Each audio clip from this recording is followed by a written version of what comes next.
हफ्तेवार programme शागिर्दनि जो शाह में तहां सभिनी खे भली का।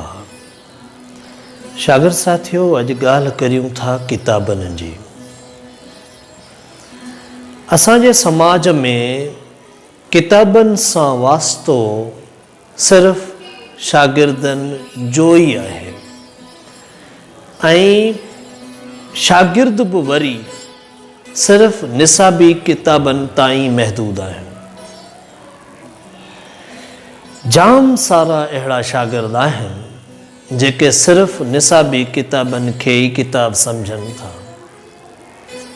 उहे सम्झनि था त जेके बि बुक स्टॉल्स आहिनि उन्हनि में इहे ई अंग्रेज़ी, उर्दू, सिंधी, समाजी अभ्यास ऐं रियाज़ी जा उहे किताब मौजूदु आहिनि ऐं ॿियो कापियूं, पेनूं वग़ैरह जेके स्कूल में इस्तेमालु थींदियूं आहिनि।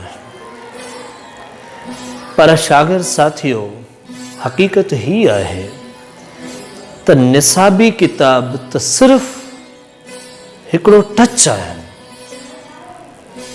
ऐं उन में बि जेको असांजो निसाब आहे उहो त बिना महदूद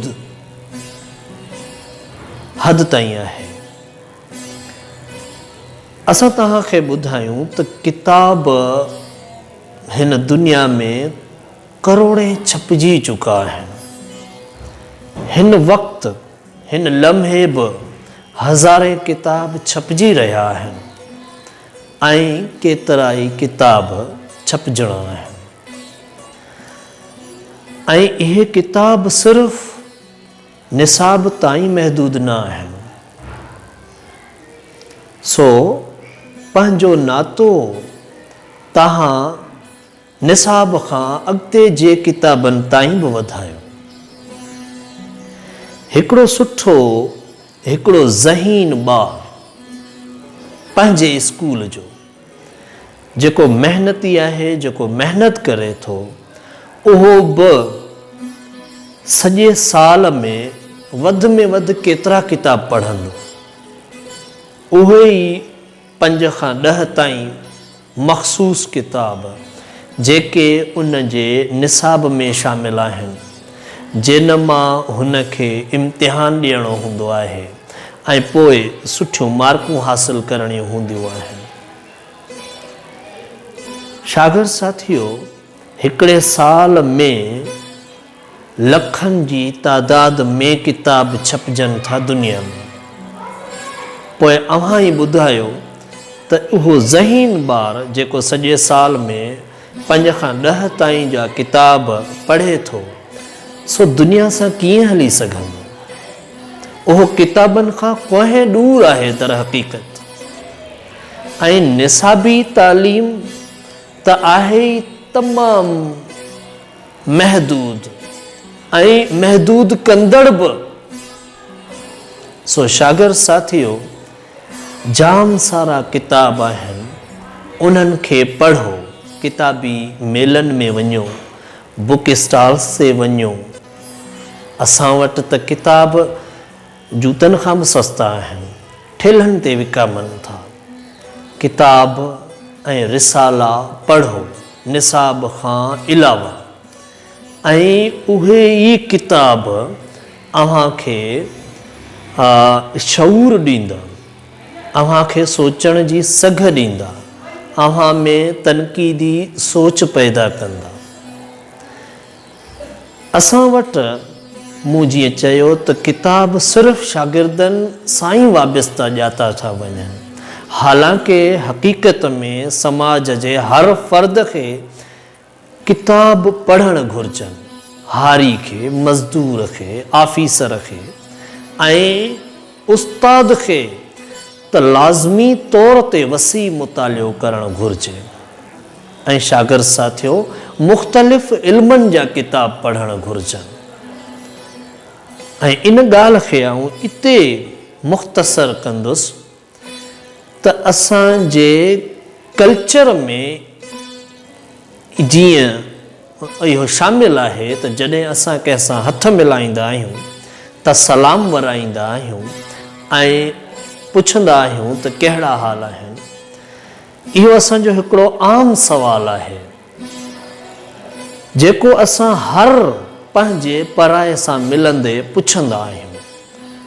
त आऊं चाहियां थो त शागिर्द साथियो पंहिंजे इन आदर भाव में बि हथ मिलाइण दौरान बि कहिड़ा हाल आहिनि सां गॾु हिकिड़ो सुवालु लाज़मी हुजणु घुरिजे त यार अॼुकल्ह कहिड़ो किताब पिया पढ़ो।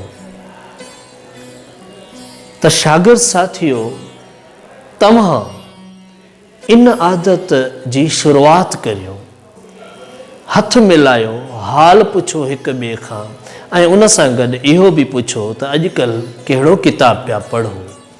ईअं ई पाण हिक ॿिए खे किताबनि ॾे माइल करे सघंदासीं ऐं किताबनि जे वेझो ईंदासीं। असांखे उमेदु आहे त हीअ ॻाल्हि तव्हांखे वणी हूंदी। शागिर्द साथियो हाणे अचो त पाण शाह लतीफ़ जे बैत ॾे हलूं था जेको असां ख़ासि तव्हांजे लाइ चूंड कयो आहे। कुंडी कलियन विच में जॾहिं हई जन मूंखे मुंहुं पिरियन कढण जी कान कई।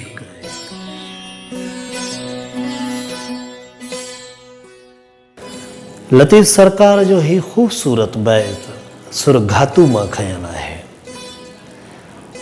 जंहिंमें मुहाणनि ऐं मच्छियुनि जो ज़िक्र आहे। शागिर्द साथियो हिन बैत जी ज़ाहिरी माना में लतीफ़ सरकार हिक मच्छीअ खे मिसाल तौर पेश कयो आहे।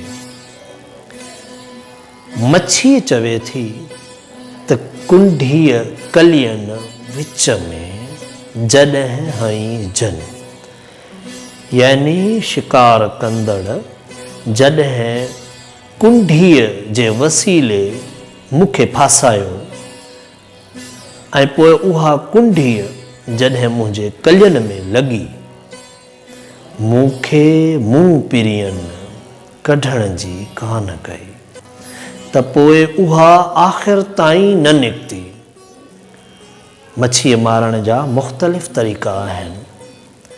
ॼार वसीले बि फासायूं वेंदियूं आहिनि त कुंडीअ वसीले बि। कुंडी मच्छीअ जे कलियन में फासी वेंदी आहे।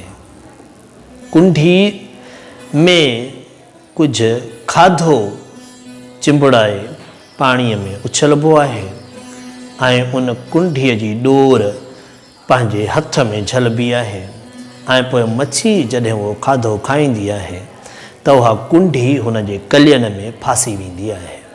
अहिड़े नमूने सां उहा अहिड़ी त सोघी थी वेंदी आहे जो शिकारी जॾहिं डोर खे छिकींदो आहे त मच्छी उन कुंडीअ समेत निकिरी ईंदी आहे। शागिर्द साथियो हिन बैत में लतीफ़ सरकार ॻाल्हि करे थो दर हक़ीक़त मोहब्बत जी, प्यार जे पेच जी। शागिर्द साथियो मोहब्बत जे हिन मामरे खे सम्झाइण जे लाइ लतीफ़ सरकार हिन बैत में मच्छीअ जो मिसाल ॾिनो आहे। मोहब्बत ईअं ई कंहिं माण्हूअ खे क़ाबू करे वठंदी आहे जीअं कुंडी मच्छीअ जे कलियन में फासी पवंदी आहे। शागिर्द साथियो मोहब्बत इंसानी जज़्बनि जो उत्तम जज़्बो आहे। शागिर्द साथियो मोहब्बत ई माण्हूअ जो ऐं माण्हूअ जो महराज आहे। सो शागिर्द साथियो, हिन बैत जी हक़ीक़ी माना इहा ई आहे त जेका सच्चाई आहे ऐं जेको प्यार आहे, जेका मोहबत आहे, जेकॾहिं कंहिं माण्हूअ में समाइजी वञे, उनजी फितरत जो जुज़ बणिजी वञे ऐं उहा कोई माण्हू शऊरी तौर एतिरी मज़बूत ऐं सगारी करे सघे जो उन खां सवाइ न रही सघे, त पोइ उहा मोहबत उन जे अंदर में ईअं घर करे वेंदी आहे जीअं कुंडी मच्छीअ जे कलियनि विच में फासी वेंदी आहे ऐं पोइ उहा सदाईं जे लाइ उन सां गॾु रहंदी आहे। ऐं शागिर्द साथियो, सच्चाई ऐं प्यार, मोहबत ऐं माण्हपे जी उहा कुंडी शाल हर कंहिं माण्हूअ जे कलियनि में फाथल रहे। असांखे उमेद आहे त असांजो ही बैत तव्हांखे पसंदि आयो हूंदो। प्यार ऐं मोहबत खे पंहिंजी फितरत मां दरियाफ़्त कंदा, उनखे माण्हुनि में विरहाईंदा, समाज सां जोड़ींदा। तव्हां सभिनी जी महिरबानी। शागिर्द साथियो, हाणे अचो त उहे बैत ॿुधूं था जेके असांजे कुझु शागिर्द साथियनि चूंड करे मोकिलिया आहिनि।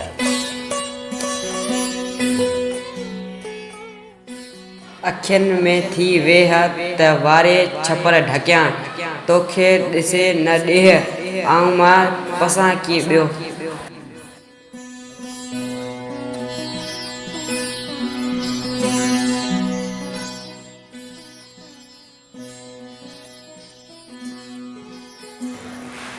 अव्हां बैत ॿुधा, यकीनन अव्हांखे पसंदि आया हूंदा। अव्हां बि पंहिंजे आवाज़ में लतीफ़ सरकार जो को बि चूंड बैत रिकॉर्ड करे असांजे हिन ॾिनल नंबर ते व्हाट्सअप कंदा त असां उनखे पंहिंजे हिन प्रोग्राम में ज़रूरु शामिलु कंदासीं। लतीफ़ खे पढ़ंदा रहो ऐं परखंदा रहो। मोकिलायूं था तव्हां खां साॻिए ॾींहुं ऐं साॻिए वक़्त ताईं जे लाइ। तेसि ताईं जिए लतीफ़।